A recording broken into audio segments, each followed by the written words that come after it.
प्रिय साथियों नमस्कार। खुश रहें आप, आबाद रहें, मेरी शुभकामनाएं आपको प्रेषित है। जनसंचार, पत्रकारिता व जनसंचार पर हम बातचीत कर रहे हैं। The journalism and the mass communications. Okay sir.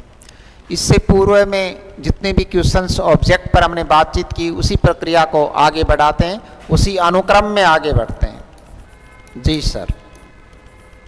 Okay sir. हमने इससे पहले पढ़ा एक साहित्यिक की डायरी, वो गजानन माधव मुक्ति बोध की रचना थी। कुछ विद्यार्थी ये सोचते हैं कि साहित्य पत्रकारिता में कहाँ से आ गया। पत्र साहित्य हिंदी का एक विषय होता है। जैसे प्रवासी की डायरी डॉक्टर हरिवंश राय बच्चन ने लिखी। पत्र साहित्य ये अमूल्य निधियां हैं। पंत के यानी सुमित्रानंदन पंत के 126 पत्र हरिवंश राय बच्चन के नाम, वह हरिवंश राय बच्चन के 200 पत्र पंत के नाम। कवियों में सौम्य पंत। हरिवंश राय बच्चन जब 200 लेटर लिखते थे किसको? पंत को, तो पंत 100 उनको वापस लिखते थे। इसलिए आप समझ गए होंगे प्रभाव पंत का ज़्यादा था। पंत के प्रति आकर्षित थे कौन? डॉक्टर हरिवंश राय बच्चन। और पंत ने तो संभाल के नहीं रखा उनके पत्रों को, जबकि हरिवंश राय बच्चन ने उनके पत्रों को सहेज कर और समेट कर रखा। अगर आपके पास किसी बड़ी व्यक्ति का पत्र आता है तो आप उसे बड़ा सहेज करके रखते हैं। पहले लव लेटर भी लोग सहेज करके रखते थे। इस बारे में मैं ज़्यादा एक्सप्लेन नहीं करूँगा। यहाँ पर आगे बढ़ते हैं। सैलानी की डायरी।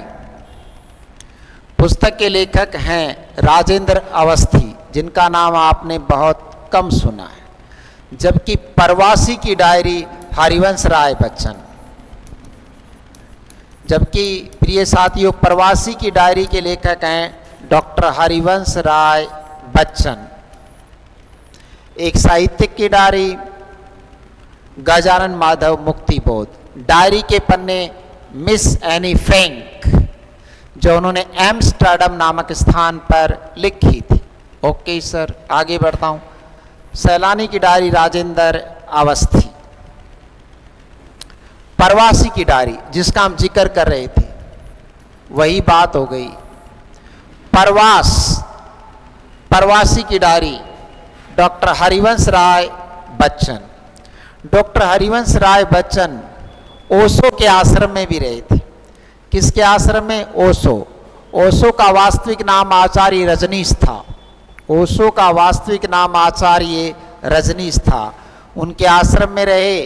और प्रवासी की डायरी के लेखक हैं डॉक्टर हरिवंश राय बच्चन, जिन्होंने डॉक्टर तेजी बच्चन से विवाह किया। वो बच्चन नहीं थी, उनका नाम डॉक्टर तेजी सिंह था।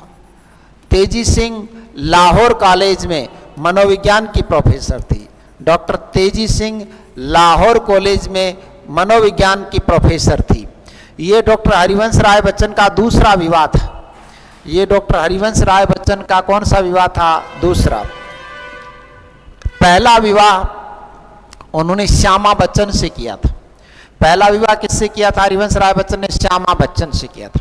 प्रिय साथियों, भारत जब गुलाम था तब doctor Harivansh Rai Bachchan Cambridge university London से पीएचडी करके आए थे। आप कल्पना कर लीजिएगा, आप स्वतंत्र भारत में 21वीं सदी में लंदन नहीं गए, और ये हरिवंश राय बच्चन जब भारत गुलाम था तो वहाँ के प्रसिद्ध कवि येट्स पर पीएचडी करके आए। Cambridge university London from UK England, वहाँ से पीएचडी करके जब वहाँ के प्रोफेसर्स ने इनको कहा कि आप यहीं प्रोफेसर बन जाइए कैम्ब्रिज यूनिवर्सिटी में, बोला नहीं जाऊँगा भारत आए। प्रयाग विश्वविद्यालय प्रयागराज में आ गए, इलाहाबाद विश्वविद्यालय में, वहाँ अंग्रेजी के प्रोफेसर। याद रखिए डॉक्टर हरिवंश राय बच्चन हिंदी के प्रोफेसर नहीं हैं, अंग्रेजी के प्रोफेसर हैं, लेकिन लिखा हिंदी में है। श्यामा बच्चन से विवाह रचाया। बहुत सुंदर थे अपनी जवानी में डॉक्टर हरिवंश राय बच्चन, लेकिन असाध्य बीमारी से श्यामा बच्चन की मृत्यु हो गई। तो हरिवंश राय बच्चन भी मरना चाहते थे, राइट, और मौत को बुला रहे थे। इसलिए कविता लिखी निशा निमंत्रण। निशा रात्रि को बुला रहे हैं, मौत को बुला रहे हैं। निशा is the symbol of the death, Nisha Nimantran. जब कोई शराबी मरता है तो उस दिन बहुत शराब पीता है। जब कोई कवि बाई चांस आत्महत्या करने का इरादा पाल ले तो उस दिन वो कविता लिखे, और कविता लिखी निशा निमंत्रण। भारत गुलाम था, डिपार्टमेंट में साइन करने गए, आखिरी साइन करने गए, संयोग से एक लेटर आया हुआ था डिपार्टमेंट में। एलडीसी ने कहा कि सर डॉक्टर साहब आपके नाम एक लेटर आया है। खोल कर देखा तो लाहौर कॉलेज से था, लाहौर के साइंस कॉलेज से वो लेटर था। उसमें लिखा हुआ था कि आपको बतौर प्रमुख वक्ता लाहौर के साइंस कॉलेज में आपको आमंत्रित किया जाता है। उन दिनों चर्चे आम हुआ करते थे किसके, हरिवंश राय बच्चन के। फिर भी दूसरा विवाह करने की नहीं सोची। और कुछ लोग ऐसे थे उस जमाने में जो हरिवंश राय बच्चन को कहते थे आप पर तो लाखों लड़कियां मरती हैं और कर लो शादी, लेकिन वो उत्तर नहीं देते थे उनको। और फिर अपनी कविता में लिखा है अपने दर्द को। कवि कई बार कहता नहीं है, अपनी कविता में लिखा है कि 3 महीने श्यामा बच्चन की मृत्यु को नहीं हुए, लोग कहते हैं दूसरी कर लो। तो क्या कहते हैं हरिवंश राय बच्चन, चिता की राख है कर में सिंदूर मांगती दुनिया है, चिता की राख है कर में सिंदूर मांगती दुनिया है। तो बात को समझेंगे। लेकिन हुआ क्या, जब वो लाहौर कॉलेज में गए बतौर मुख्य वक्ता, सोचा एक सेमिनार में संबोधित करके आता हूं। तो जब वहां संबोधित कर रहे थे तो आगे लड़के और लड़कियां बैठी थी, पीछे मनोविज्ञान की प्रोफेसर और स्टाफ बैठा था। उन स्टाफ में डॉक्टर तेजी सिंह भी थी। स्पीच देते देते आंखें 6 हो गई, 4 नहीं आंखें 6 हो गई। किसके साथ, डॉक्टर तेजी सिंह के साथ। और जब वो नाश्ता वगैरह कर रहे थे तो तेजी सिंह ने कहा मेरे बारे में क्या इरादा है, तो कोई उत्तर नहीं दिया। हरिवंश राय बच्चन ने उत्तर न देना भी स्वीकृति है, इसको मौन स्वीकृति कहते हैं। क्या कहते हैं, मौन स्वीकृति। आंखें 6 हो गई। तेजी सिंह ने फिर पूछा तो हामी भर ली और विवाह रचाया डॉक्टर तेजी सिंह से। और फिर से कविता लिखनी पड़ी, नीड का निर्माण फिर से कविता लिखनी पड़ी, नीड का निर्माण फिर से। अस्तु अमिताभ बच्चन का जो ननिहाल है वो आज भी पाकिस्तान के लाहौर में है। और पिछले दिनों लाहौर गए थे अमिताभ बच्चन, अपने ननिहाल गए थे। और उसी कैम्ब्रिज यूनिवर्सिटी ने अमिताभ बच्चन को पीएचडी की उपाधि प्रदान की है, ये कहते हुए कि कभी आपके पिता डॉक्टर हरिवंश राय बच्चन ने कैम्ब्रिज यूनिवर्सिटी पर कविवर्यट्स पर पीएचडी किया था। अस्तु कैम्ब्रिज यूनिवर्सिटी आपको डॉक्टरेट की मानद उपाधि प्रदान करती है।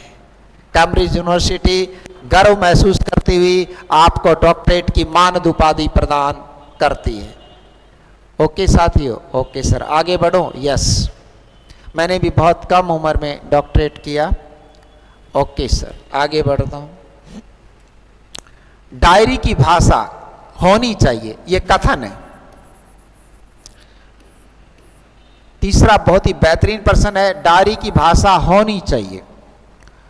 तो परिष्कृत व अपरिष्कृत दोनों हो सकती हैं। अब आपको टीचर अपरिष्कृत ही पढ़ाते हैं, दोनों हो सकती है। सर कैसे, मैं समझाऊंगा आपको। डायरी की भाषा परिष्कृत व अपरिष्कृत दोनों हो सकती हैं। सर समझे नहीं, अगर डायरी लेखक साहित्यकार है तो अपनी भाषा में लिखेगा, अगर अपनी भाषा में लिखेगा तो परिष्कृत हो जाएगी। अगर व्यक्ति साहित्यकार नहीं है, कम पढ़ा लिखा है, तब वो अपरिष्कृत हो जाएगी। टीचर केवल इतना ही पढ़ाते हैं कि अपरिष्कृत, ऐसा जरूरी थोड़ी है। मान लो मैं डायरी लिखूंगा तो मेरी लैंग्वेज परिष्कृत ही है, मैं उसी में लिखूंगा।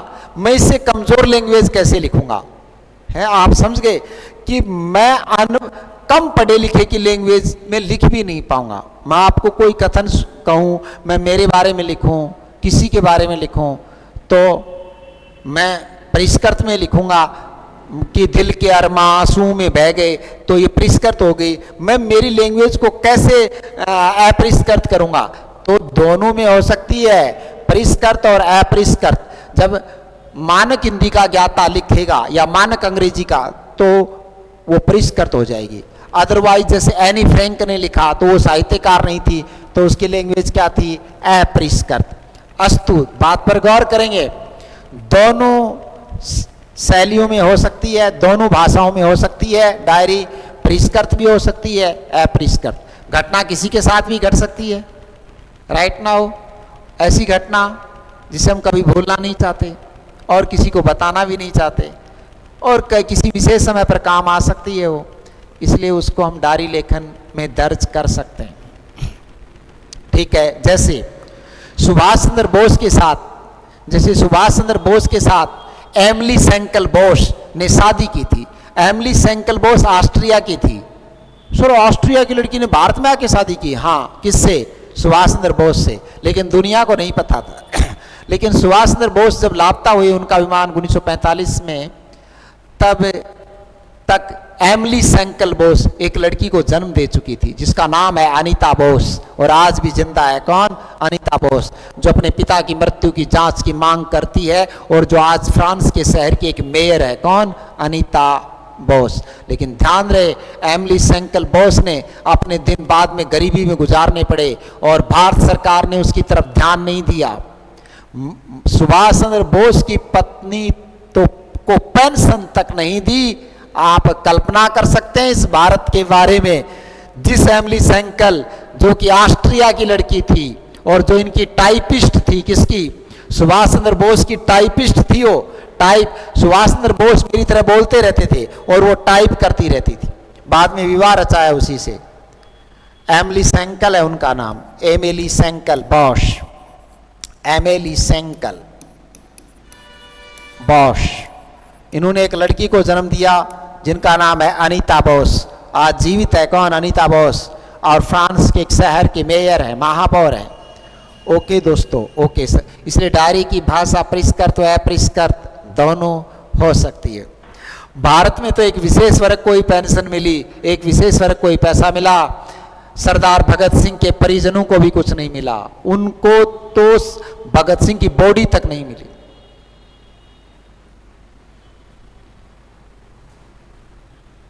अब जिम्मेदार कौन है आप खुद समझ लें। डायरी बिल्कुल निजी वस्तु है। अभी मेरा बयान था यही, डायरी एक अंतरंग विषय है। जरूरी नहीं कि वो दुनिया को दिखाने के लिए, है ना। ये कोई गीत थोड़ी है तो किसी और से मिलने के बहाने आ जा, तो दुनिया को दिखाने आ जा, ऐसा भी नहीं है। तो किसी और से मिलने के बहाने आ जा। डायरी बिल्कुल निजी वस्तु है और यह मानकर लिखी जानी चाहिए। कईयों की पत्नियां पढ़ लेती हैं डायरी, वो गड़बड़ झाला हो जाता है। छुपकर लिखी होनी चाहिए डायरी। डायरी बिल्कुल निजी वस्तु है और यह मानकर लिखी जानी चाहिए कि वह किसी के द्वारा नहीं पढ़ी जाएगी। बाद में जरूरत पड़े तो पढ़ ली जाए, किसी के द्वारा नहीं पढ़ी जाएगी। बुढ़ापे में पढ़ लें कोई बात नहीं, बाद में भाग भी नहीं सकती छोड़ करके। बोलते तेरे दादाजी तो ऐसे ही कह रहे हैं, किसी से चक्कर नहीं था इनका। इसलिए आत्मकथा और डायरी बुढ़ापे में ज्यादा ठीक है। ऑटोबायोग्राफी, ऑटोबायोग्राफी यानी आत्मकथा ज्यादातर लोगों को बुढ़ापे में लिखनी चाहिए। डायरी बिल्कुल निजी वस्तु है, यह मानकर लिखी जानी चाहिए कि वह किसी के द्वारा नहीं पढ़ी जाएगी, क्योंकि वह व्यक्ति की आत्मा का दस्तावेज होती है, क्योंकि वह व्यक्ति की आत्मा का इतिहास होती है, व्यक्ति की आत्मा का दस्तावेज होती है। वह एक अंतरंग विषय वस्तु है। डायरी की जो विषय वस्तु है वो अंतरंग विषय वस्तु है या अंतरंग विषय वस्तु होती है। किसकी? डायरी की। इसलिए आप भी डायरी लिखें तो छुप करके, छुपने का मतलब है एकांत में, फिर उसको ऐसी जगह लिखें कि जिसे कोई पढ़ नहीं पाए। मान लीजिए आप किसी से प्यार करते हैं और आप उसकी और उसकी क्या बातचीत हुई आपने डायरी में लिख लिया, तो हो सकता है वो किसी के द्वारा पढ़ ली जाए, झूठा लफड़ा पैदा हो जाएगा। इसलिए जितना कम सामान होगा जिंदगी का सफ़र उतना आसान होगा। इसलिए आप कम ही लफड़े रखिएगा। आगे बढ़ूं दोस्तों? यस, आगे बढ़िएगा सर। प्रिय साथियों, डायरी के संबंध में, किसमें? डायरी के संबंध में असत्य कथन का चुनाव आपको करना है। कौन सा कथन है जो कि असंगत है, जो कि सही नहीं है? यहां पर 5 कथन है, किसी एक का चयन करना है, उसका जो कि असंगत हो, संगत रहित, संगति रहित, अविभावी समास है। पहला कथन, डायरी नितांत वैयक्तिक रचना है, वैयक्तिक वस्तु। बिल्कुल सही है कथन। तो डायरी स्वलेखन है, बिल्कुल, जिसमें केवल एक पक्ष उजागर होता है। यह भी सही है। सर, एक पक्ष कैसे उजागर होता है? आपने लिखा कि उस व्यक्ति ने मुझे गाली निकाली, आपने ऐसे लिखा। हो सकता है आपने भी निकाली हो, लेकिन आपने लिखा ही नहीं ना, क्योंकि व्यक्ति कभी भी अपनी गलती के बारे में नहीं लिखता है। इसलिए डायरी एक पक्षीय होती है। डायरी स्वलेखन है, जिसमें केवल एक पक्ष उजागर होता है। केवल एक पक्ष क्या होता है? उजागर होता है। यकीन मानिए, कई बार तो ऐसे लोगों को सजा हो जाती है जिनका कोई गुनाह नहीं होता है, जिनका कोई गुनाह नहीं होता है। एक पक्षी उजागर हो पाता है। डायरी हमारी सबसे अच्छी दोस्त है, ये भी सही है। सर क्यों? आप जो बनना चाहते हैं वो भी डायरी में लिख सकते हैं। उससे आपकी भावनाएं वहां पर अंकित होंगी, और आपके जो बुखार सा चढ़ता है ना, वो भी कम हो जाएगा। कई बातें ऐसी होती हैं जो आप किसी को नहीं कह सकते, और आपके मन में गुबार भरा हुआ है, तो डायरी में लिख दें। किसी पेड़ को कह दें, भैंस के आगे जाके भी आप बोल सकते हैं, जिससे क्या है कि आपका वो बुखार उतर सके, मन हल्का हो जाए। मन क्या हो जाए? हल्का। अगर आप किसी को कहोगे तो वो किसी और को कह देगा। बात होठों से निकली है, दूर तक जाएगी। इसलिए अपनी कमी किसी को नहीं बताएं, लिख लें। अपनी भावनाओं को भी लिख लें, किसी को नहीं बताएं कि यार मैं उसको चाहता हूं या मैं उसको चाहती हूं, ऐसा मत बताइए। मुफ्त में बदनाम हो जाएंगे, राइट? मुफ्त में बदनाम हो जाओगे, है ना? इसलिए ज़्यादा ठीक है कि आप ऐसी बातों को किस में लिख दें? डायरी में लिख दें। ठीक है ना? ठीक है। वो गाना आपने सुना है, गाना इसलिए बता रहा हूँ, सेंसर बोर्ड ने पास किया उसको। मुन्नी बदनाम हुई डार्लिंग तेरे लिए। तो ऐसे बदनाम झूठा नहीं होना चाहिए। डायरी हमारी सबसे अच्छी दोस्त है। आगे बढ़ते हैं। डायरी की भाषा आदर्श, मानक या परिष्कृत होनी चाहिए, ऐसा जरूरी नहीं है। ऐसा जरूरी नहीं है। इसमें एक शब्द और आ जाता तो ये कथन भी सही हो जाता कि डायरी की भाषा आदर्श, मानक, परिष्कृत व अपरिष्कृत हो सकती है। ये और आ जाता तो ये कथन भी सही हो जाता, राइट? सभी हो सकती है। एक अच्छा व्यक्ति लिखेगा तो उसकी भाषा ही आदर्श होती है। मैं डायरी लिखूं, कुछ भी लिखूं मैं, तो मैं मानक भाषा का ही ऑटोमेटिकली प्रयोग करता हूं। कुछ लोग कहते हैं डायरी की भाषा अपरिष्कृत। अपरिष्कृत कैसे? जो दूध है उसका खराब कैसे बनेगा? जो खराब है वो तो खराब रहेगा। अगर मेरी भाषा ही मानक है तो मानक में लिखा जाए। तो ये कथन असत्य है। डायरी एक अंतरंग साक्षात्कार है, स्वयं से, अपने आप से बातचीत है। तो ये कथन तो सही है प्रिय साथियों। इसलिए 5वें में जो डी वाला कथन है वो पूरी तरह से असंगत है। क्यों असंगत है ये बात मैंने बता दी। ये बात भी इंक्लूड हो जाती तो ये कथन इस अल्फाज के इंक्लूड होते ही ये कथन भी सही हो जाता। ओके दोस्तों? Okay sir. प्रिय साथियों, हाँ सर, डॉक्टर साहिल क्लासेज का जो ऐप है उस पर 30 से अधिक कोर्सेज लॉन्च हैं। अगर आप अकेला भाषा विज्ञान का कोर्स भी लेना चाहें तो वो भी उपलब्ध है। अकेला काव्य शास्त्र प्रश्नोत्तर सहित, अकेला भाषा विज्ञान प्रश्नोत्तर सहित, अकेला हिंदी साहित्य का इतिहास प्रश्नोत्तर सहित, काव्य शास्त्र भी, जनसंचार यानी जर्नलिज्म एंड मास कम्युनिकेशन, पत्रकारिता व जनसंचार, व्याकरण, सब कुछ आपको अवेलेबल है। और मेरी तीनों किताबें आपको अवेलेबल हैं। हिंदी साहित्य का प्रश्नात्मक इतिहास, हिंदी साहित्य का कौन सा? प्रश्नात्मक इतिहास, सुबोध हिंदी व्याकरण, काव्य शास्त्र, भारतीय एवं पाश्चात्य, जनसंचार सहित। आप मेरा ऐप डॉक्टर साहिल क्लासेज नाम का जो ऐप है उसे आप डाउनलोड कर सकते हैं, अपने मित्रों, दोस्तों और यारों को बता सकते हैं। उनका भला कर सकते हैं। किसी भी बात की क्वेरीज के लिए आप कॉल करें, आपसे बातचीत की जाएगी। 9214964437 पर आप बातचीत कर सकते हैं फॉर एनी क्वेरीज। और हिंदी बुक्स के लिए आप कोई भी बातचीत कर सकते हैं। अगर आप हमारा कोर्सेज लेते हैं तो उसके साथ में ये तीनों बुक्स आपको मुहैया करवाई जाएंगी बाय स्पीड पोस्ट, और डाक खर्च भी स्वयं संस्थान ही वहन करेगा। आपको तो केवल किताबें तीनों उपलब्ध हो जाएंगी। बहुत ही कम शुल्क में एक अच्छा सा कोर्सेज आप ले लें। तय तो आपको करना है कि अच्छा है या नहीं है। बाकी तय करने के लिए आप मेरी 150 क्लासें यूट्यूब पर हैं, उन पे जाके आप देखें, तब आपको पता चलेगा क्या पढ़ने योग्य और क्या पढ़ने योग्य नहीं है, किससे पढ़ने योग्य और किससे पढ़ने योग्य नहीं है। शुक्रिया दोस्तों, आगे बढ़ते हैं। जी सर। पटकथा। पट का मतलब होता है पर्दा। पट का शाब्दिक अर्थ क्या होता है? पर्दा। पर्दे की रानी। किसकी रानी? पर्दे की रानी। घूंघट की रानी। घूंघट की आड़ में दिलवर का प्यार अधूरा रहता है, वो वाली बात। पट यानी पर्दा। पर्दे। पट यानी फिल्में। फिल्म में पर्दा ही तो होता है, स्क्रीन ही तो होती है। पट के लिए कथा। पट के लिए कथा। संप्रदान तत्पुरुष। संप्रदान तत्पुरुष, ठीक है। पर्दे के लिए कथा लिखते हैं। ये नकली कथाएं होती हैं, ये रील होती हैं, रियल नहीं होती। ये रील होती हैं, ये रियल नहीं होती। रियल हीरोज अलग होते हैं। रियल हीरोज वो होते हैं जो किसी को जिंदगी देते हैं ना, ठीक है।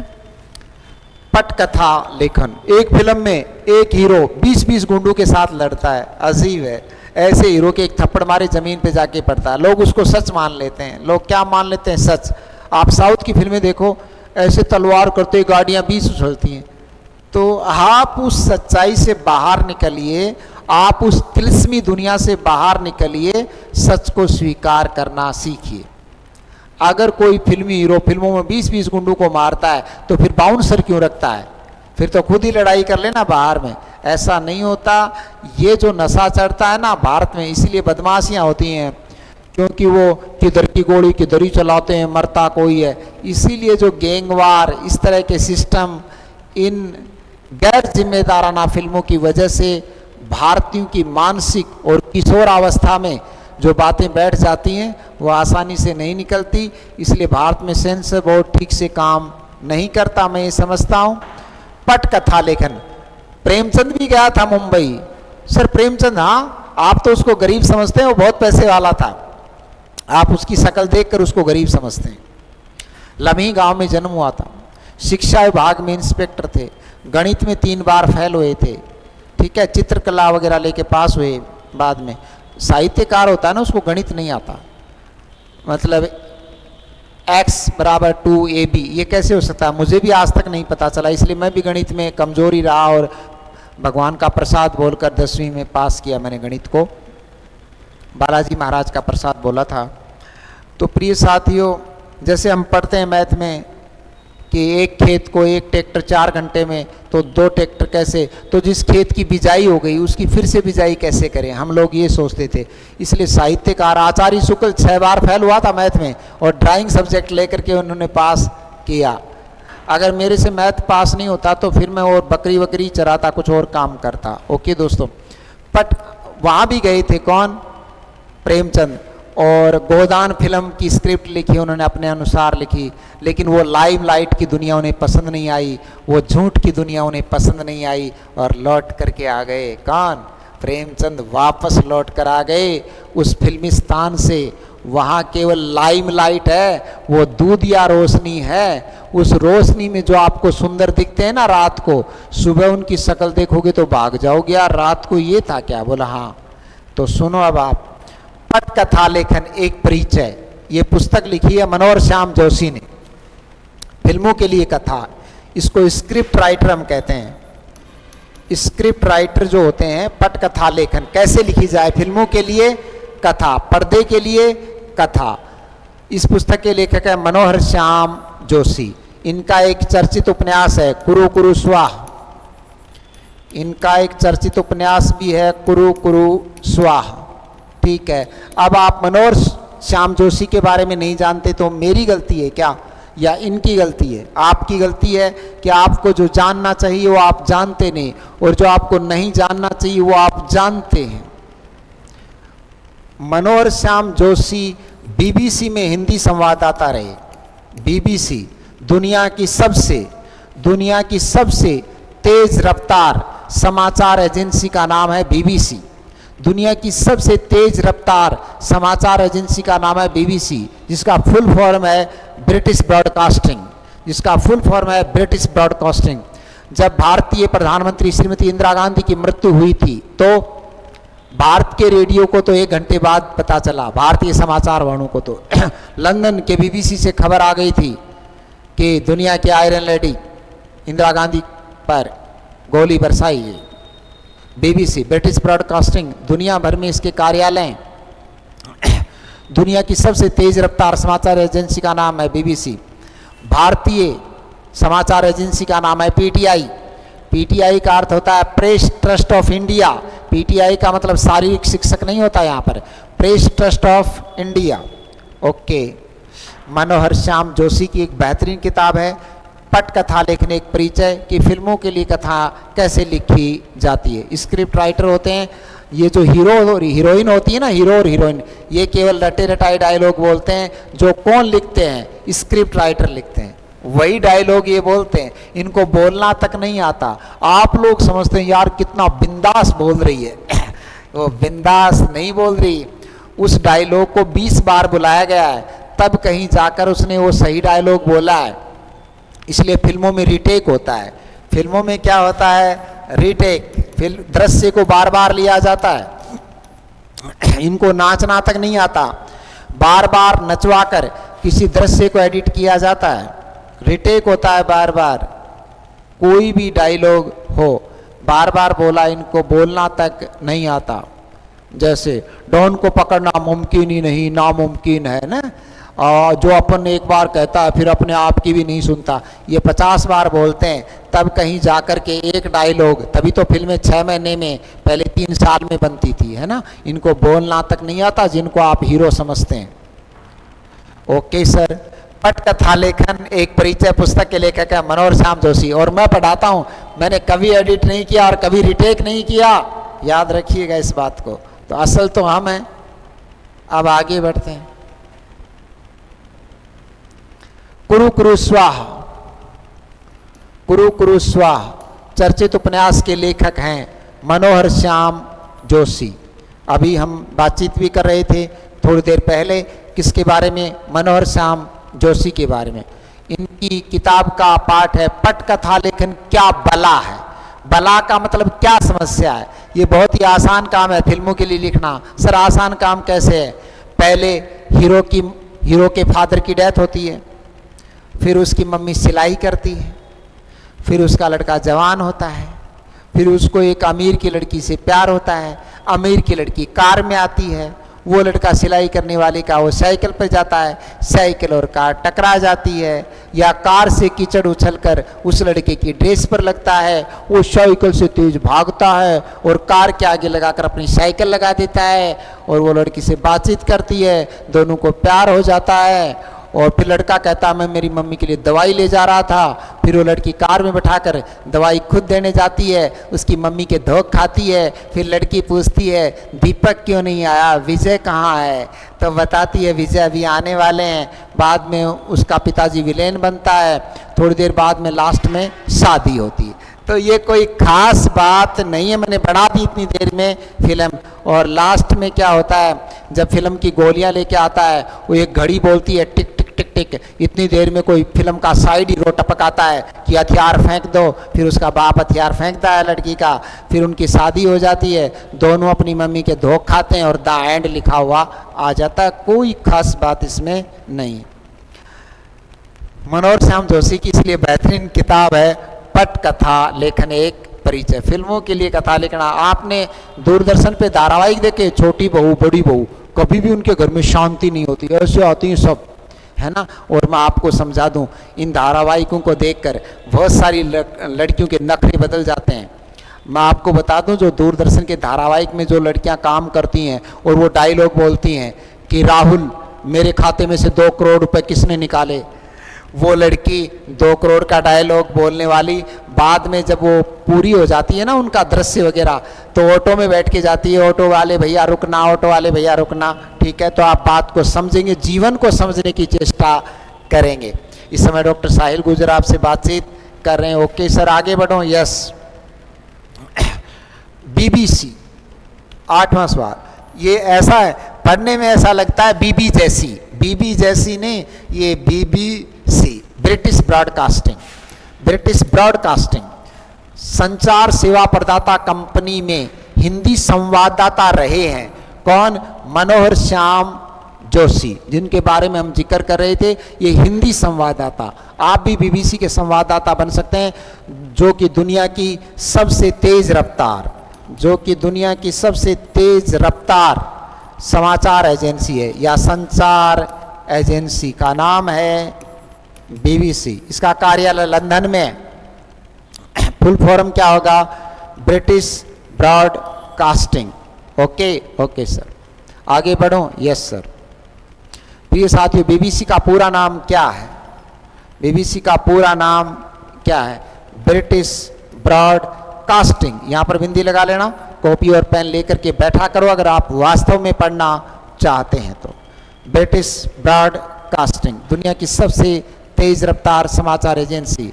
भारतीय समाचार एजेंसी का नाम है पीटीआई। इसका फुल फॉर्म लिख रहा हूं मैं, प्रेस ट्रस्ट ऑफ या ऑफ इंडिया।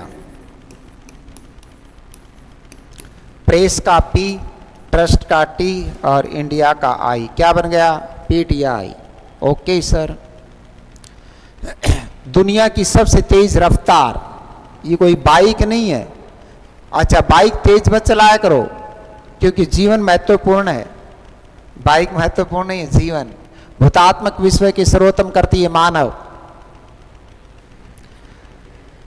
दुनिया की सबसे तेज रफ्तार समाचार एजेंसी का नाम है, अभी बात हुई, बीबीसी।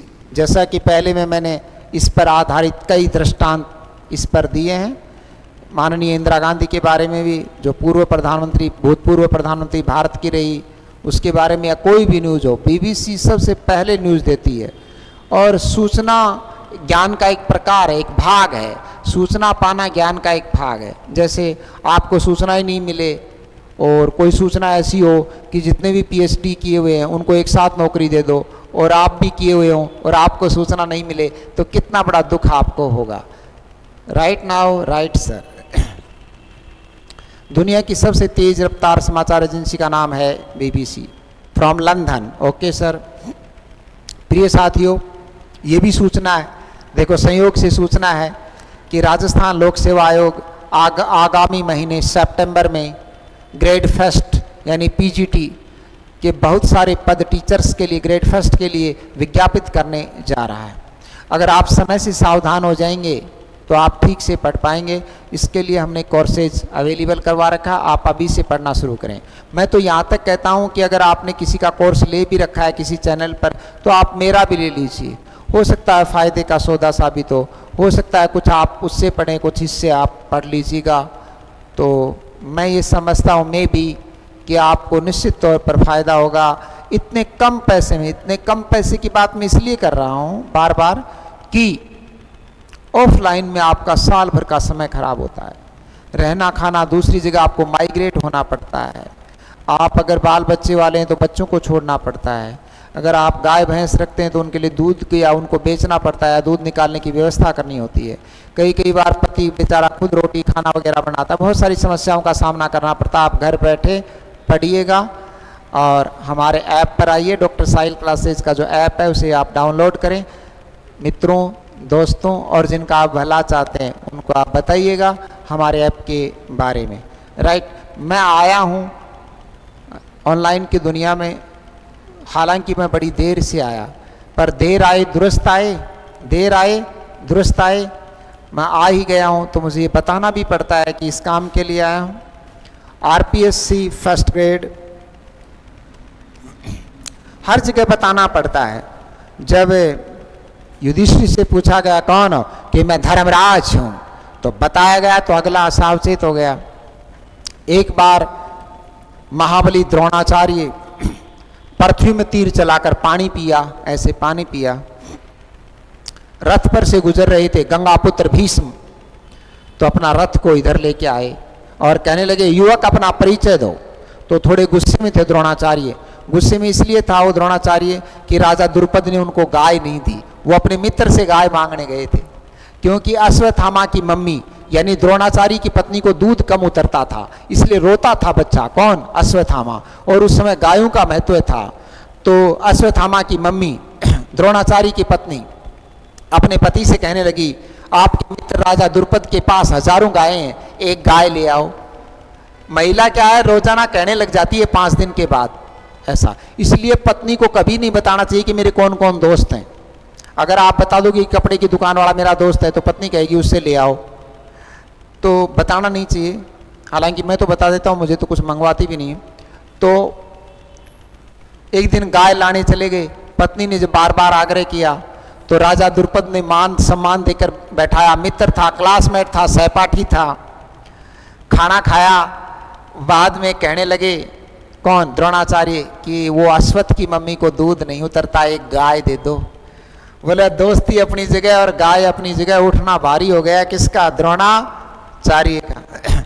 गुस्सा आया, जंगल में आके पानी पिया, तीर चला के धरती में देख रहे थे कौन, उधर से गुजर रहे थे गंगापुत्र भीष्म। सारथी से कहा रथ को मोड़िएगा, पूछा युवक क्या बात है, तो गुस्सा आ रहा था, वो भी गंगापुत्र को नहीं जानता था भीष्म को, तो कहा अपना रास्ता लो। किसने कहा, द्रोणाचार्य ने, उसे अपनी ताकत पर भरोसा था, किसको, द्रोण को, इसलिए कह दिया। तो परिचय देता है, मैं गंगापुत्र भीष्म, युवक ठीक से बात करो। तब घबराया कौन, द्रोणाचार्य। तो परिचय देना बेहद जरूरी है कि मैं गंगापुत्र भीष्म। प्रणाम किया किसने, द्रोणाचार्य ने, और द्रोण से पूछता है क्या कारण है, अपनी व्यथा बताओ, अपना वृतांत सुनाओ। तो पूरा वृतांत बताता है कौन, द्रोण। तो कहता है एक नहीं मैं आपको 1000 गायें दूंगा, चलो आप मेरे पोते हैं ना, उनके गुरु बन जाओ। और तब गुरुपद स्वीकार हुआ। तब क्या स्वीकार हुआ, गुरुपद स्वीकार हुआ। तो इस समय डॉक्टर साहिल गुर्जर आपके स्क्रीन पर हैं और आपसे बातचीत कर रहे हैं। और मेरा ऐप है डॉक्टर साहिल क्लासेज के नाम से, आप कोई भी कोर्सेज वहाँ जाके सर्च कर सकते हैं। शुक्रिया दोस्तों, ओके सर। 11वां प्रश्न बड़ा लाजवाब है, पटकथा लेखन क्या बला है। बला बोले तो समस्या है ना, आटा सावन की घटा, वो वाली बात है, कई बलाएं हो जाती। पटकथा लेखन क्या बला है।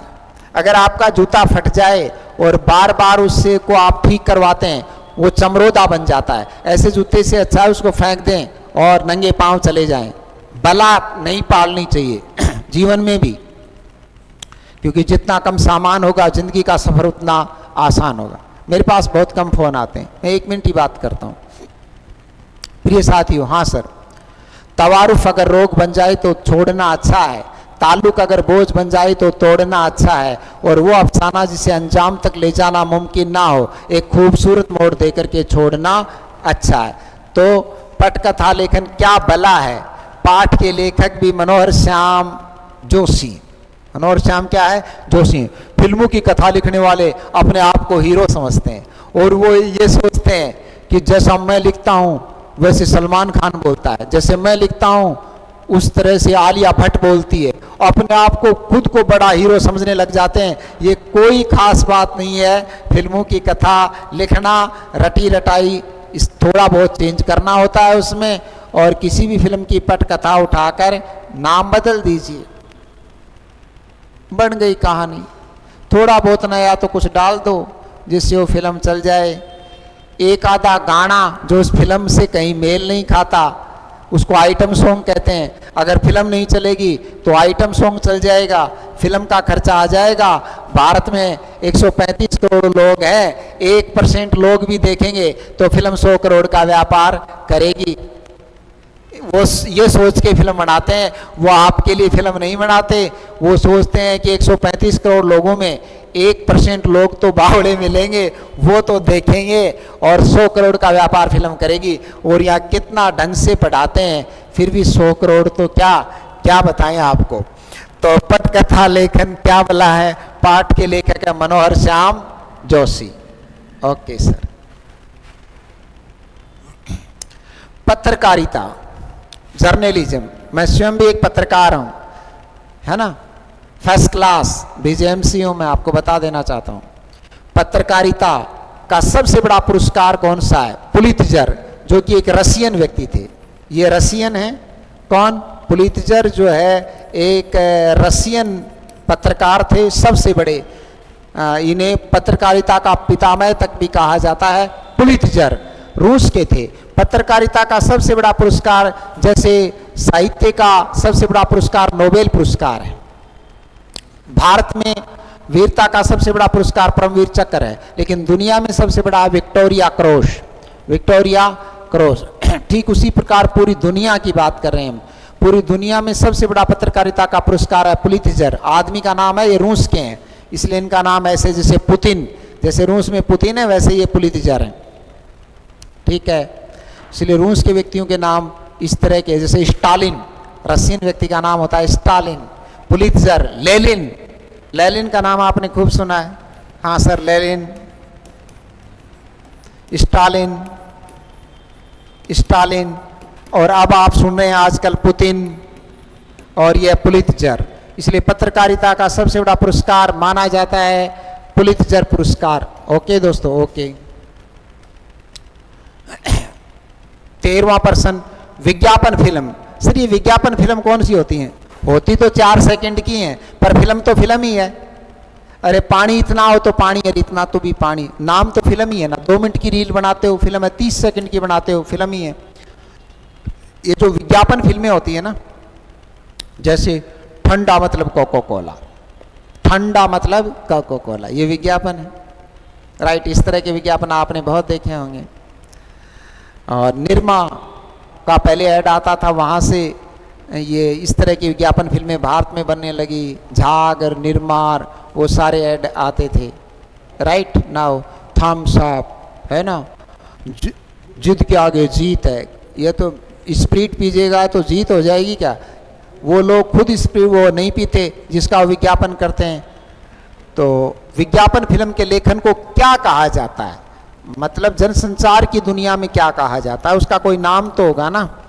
जैसे आप बोलते हो ना डेटा खत्म हो गया, तो डेटा मोबाइल का खत्म हुआ है।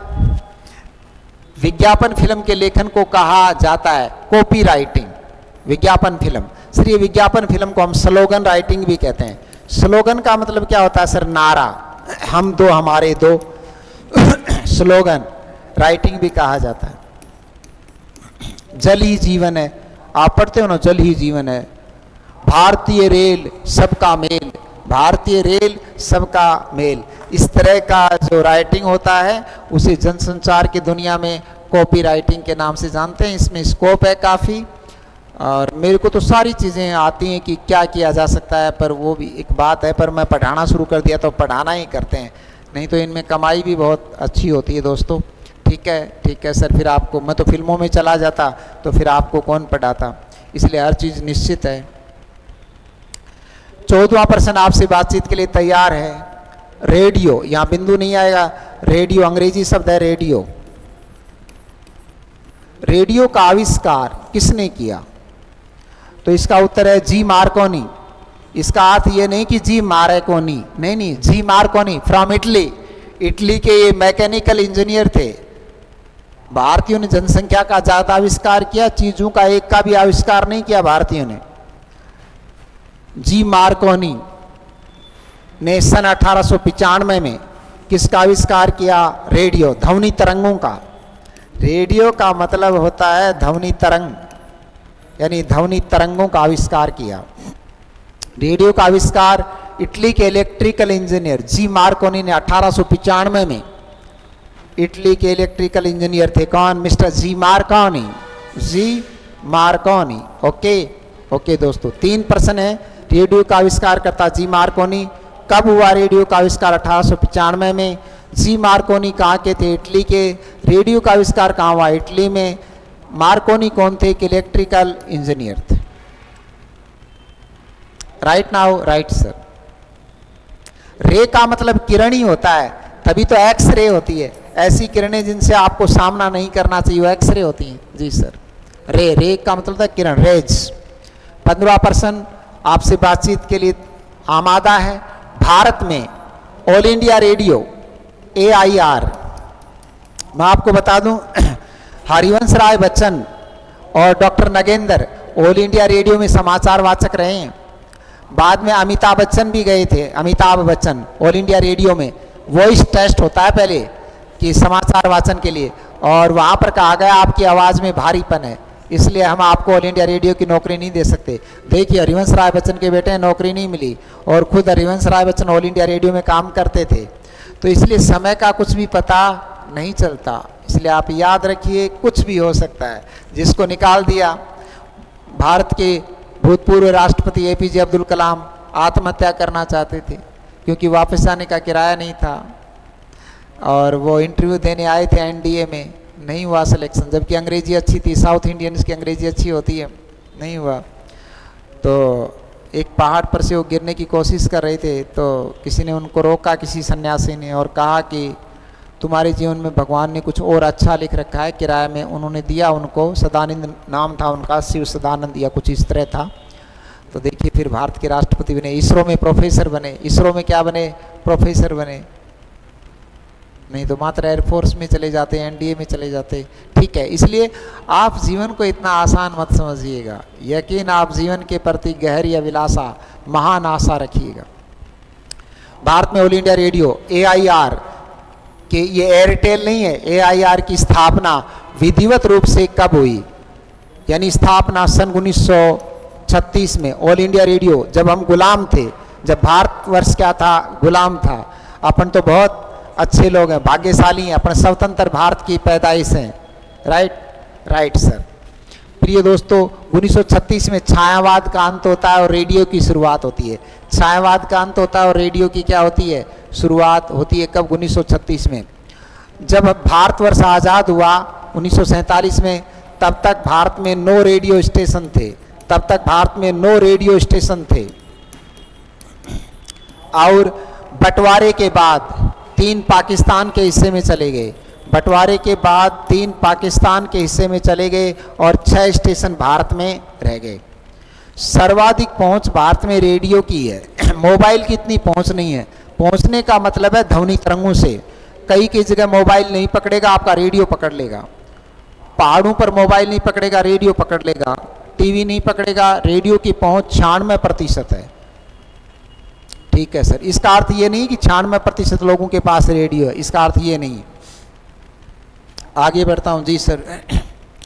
प्रिय साथियों, जैसा कि पूर्व में कई बार मैं आपको अवगत करवा चुका हूँ कि जिस राज्य में जल्द एग्ज़ाम होने वाली है, 3 महीने में, 4 महीने में, उनके लिए कोर्स तो पूरा है, पर वो शॉर्ट टर्म अवधि उसकी लिमिट की है हमने। उस लिमिट अवधि के लिए अगर आप कोर्सेज लेते हैं तो काफ़ी नाम मात्र के शुल्क में आप UP PGT और TGT का कोर्स हमारे ऐप पर उपलब्ध है। इसके अलावा UP PGT TGT हिंदी महज 1400 रुपये में वैलिडिटी 4 मंथ्स के लिए है। MP वर्ग 2 हिंदी के लिए महज 1400 रुपये वैलिडिटी 4 मंथ। अधिक जानकारी के लिए इस ऐप को आप डाउनलोड करें। मैं आपका डॉक्टर साहिल गुर्जर, और दिए गए दूरभाष नंबर पर आप बातचीत कर सकते हैं। फॉर एनी क्वेरीज, बताना मेरा काम है, पढ़ना और लेना आपका काम है। राइट। भगवान महामुनि नारद तो बताते ही थे कि ऐसा कर सकते हो तो ऐसा होगा, और ऐसा करोगे तो ऐसा होगा। Right now? Right sir. 16वां प्रश्न आपसे बातचीत के लिए तैयार है। भारत के किस शहर में रेडियो का पहला कार्यक्रम, या तो पहला इंपॉर्टेंट होता है, चाहे वो प्यार हो, पहला प्यार, तभी तो गाना है। वो लड़की गाती क्या है, मेरा पहला प्यार है। अब उसको ये नहीं पता पहला है, दूसरा है, तीसरा है। खैर, मैंने उसको बोला मेरे को अकाउंटेंट रख ले, मैं बता दूंगा इस बार 6ठा है, इस बार 7वां है। भारत के किस शहर में रेडियो का पहला कार्यक्रम प्रसारित हुआ? बहुत ही सर्टिफाइड क्वेश्चन है। प्रसारित हुआ तो मुंबई में हुआ था। प्रिय दोस्तों, मुंबई भारत की आज आर्थिक राजधानी है। भारत की कौन सी राजधानी? आर्थिक। कभी भारत की आर्थिक राजधानी कन्नौज हुआ करती थी। भारत के किस शहर में रेडियो का पहला कार्यक्रम प्रसारित हुआ? मुंबई। और ये टाइम्स ऑफ इंडिया जो अखबार है, टाइम्स ऑफ इंडिया अखबार, टाइम्स ऑफ इंडिया अखबार व भारतीय डाकतार विभाग के सहयोग से, पहले तार आते थे, टेलीग्राम, आजकल तो चैनल बन गया, कौन सा? टेलीग्राम नाम से। आप टेलीग्राम इसको समझते हो, टेलीग्राम में शब्दों के पैसे लगते थे। सर समझे नहीं? टेलीग्राम में लिखते थे कि मैं परसों छुट्टी आऊँगा, तो वहाँ से फ़ोन पर टेलीग्राम आता दूसरे स्टेशन पर, वो लिखता दीपक परसों छुट्टी आएगा, फिर अपने गांव तक वो बात आती, एक जगह से दूसरी जगह टेलीग्राम आया करता था। अस्तु टाइम्स ऑफ इंडिया व डाकतार विभाग के सहयोग से पहली बार भारत के किस शहर में? मुंबई में रेडियो का पहला कार्यक्रम प्रसारित हुआ। ये माया नगरी है कौन? मुंबई। इसीलिए तो गीत चलता है फिल्मिस्तान में कि ये मुंबई है मेरी जान, ऐसा गीत वहाँ पर चलता है। आगे बढ़ता हूँ दोस्तों, किसके सहयोग से? टाइम्स ऑफ इंडिया व डाकतार विभाग के सहयोग से। 17वां प्रश्न, आज़ादी तक, और ये बात मैं आपसे कर चुका हूँ कि आज़ादी तक भारत में कितने रेडियो स्टेशन थे, तो मैं समझता हूँ कि आपको याद हो गए 9 रेडियो स्टेशन थे। और आज़ादी के बाद, किसके बाद? आज़ादी के बाद 3 पाकिस्तान के हिस्से में चले गए, किसके पास? पाकिस्तान के, और 6 रेडियो स्टेशन भारत के पास रह गए। ओके दोस्तों, ओके सर। 18वां प्रश्न, आज इस समय तक आकाशवाणी, पहले आकाशवाणी और टीवी एक ही जगह पर केंद्रित थे, बाद में इनको अलग अलग किया गया। आज आकाशवाणी देश की कितनी भाषाओं में कार्यक्रम प्रसारित करता है? आकाशवाणी का अर्थ यहाँ पर केवल रेडियो है, जिसका आविष्कार जी मार्कोनी ने सन 1895 में किया था। जी मार्कोनी इटली के एक इलेक्ट्रिकल इंजीनियर थे। आज आकाशवाणी यानी रेडियो देश की कितनी भाषाओं में कार्यक्रम प्रसारित करता है? 24 भाषाओं में अपने कार्यक्रम प्रसारित करता है, और तकरीबन 146 बोलियों में। भाषाओं का छोटा रूप होता है बोली। 146 बोलियों में और 24 भाषाओं में आज हमारे रेडियो पर कार्यक्रम प्रसारित होते हैं। आजकल तो एफएम आ गया, frequency of the modulation. FM का तात्पर्य होता है frequency of the मॉड्यूलेशंस, FM. Right now लोगों को ये नहीं पता, लोग बोलते हैं एफएम सुन रही हूँ, तो सुन तो रहे हो, जिसके बारे में नहीं पता फ्रीक्वेंसी ऑफ द मॉड्यूलेशन होता है ये एफएम। Okay sir. 19वां प्रश्न, आज आकाशवाणी बोले तो रेडियो कितनी बोलियों में अपना कार्यक्रम जनता तक पहुंचाता है? तो अभी मैंने कहा था 146 बोलियों में अपने कार्यक्रम को जनता तक पहुंचाता है। ये डाटा आज आपको याद रखने हैं, बहुत सिंपल। 20वां प्रश्न बहुत ही बेहतरीन है, देश की कितनी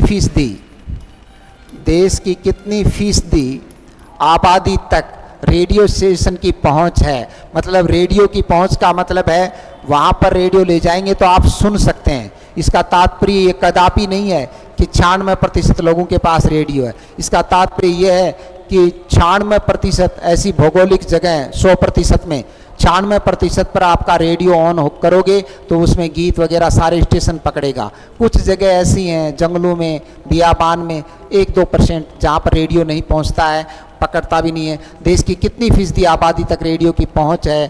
तो यहाँ पर उत्तर है 96% आबादी तक। कितनी फीसदी आबादी तक?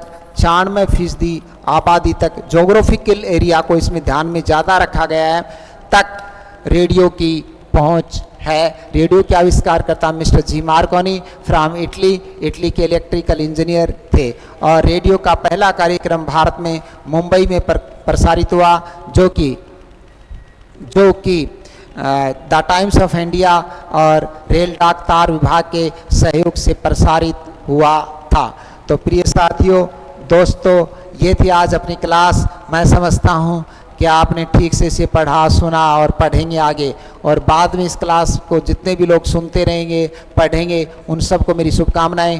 मैं आपका डॉक्टर साहिल गुर्जर सबको शुभकामनाएं प्रेषित करता हूँ। जय हिंद, जय भारत। Okay sir.